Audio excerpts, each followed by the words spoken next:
I had recently got engaged to my fiancé a few months ago. To celebrate, he took me to this really fancy restaurant and told me to order anything I wanted. Now, throughout this dinner, we had two waiters, Bob and Jack. Bob was our original waiter, and Jack accidentally mistaken us for one of his tables, but he made the interaction lighthearted and funny. After looking at the menu for a while, Bob noticed me staring at my engagement ring, congratulated me, and told us dessert was on the house. We were very grateful and also asked to put in our orders. He put the orders in and told us it would be out in a few minutes. However, nearly 45 minutes passed by and we still didn't have our food. We only ordered a salad to share, a steak, and pasta.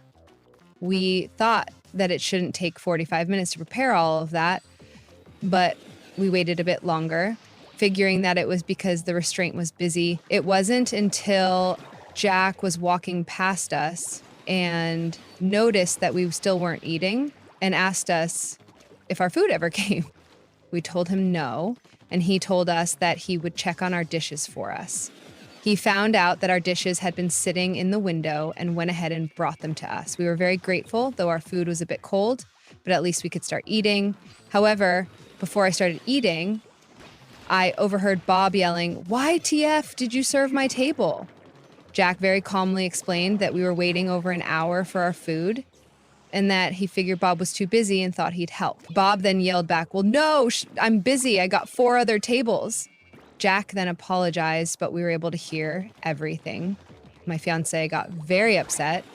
Turns out the reason why our food was late was not because Bob was busy.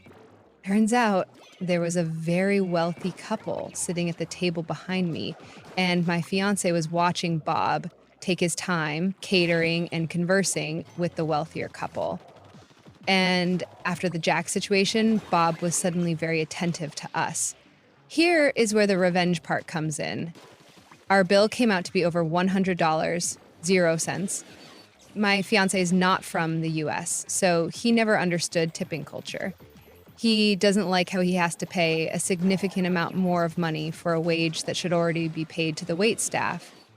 However, he also hates unfair situations. Since Jack wasn't technically our waiter, he would not benefit from the already included tip in the bill.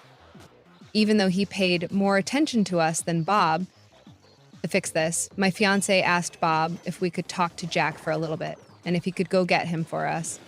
Bob looked confused, and so was I, but left to go get Jack. When they both came back, my fiancé thanked Jack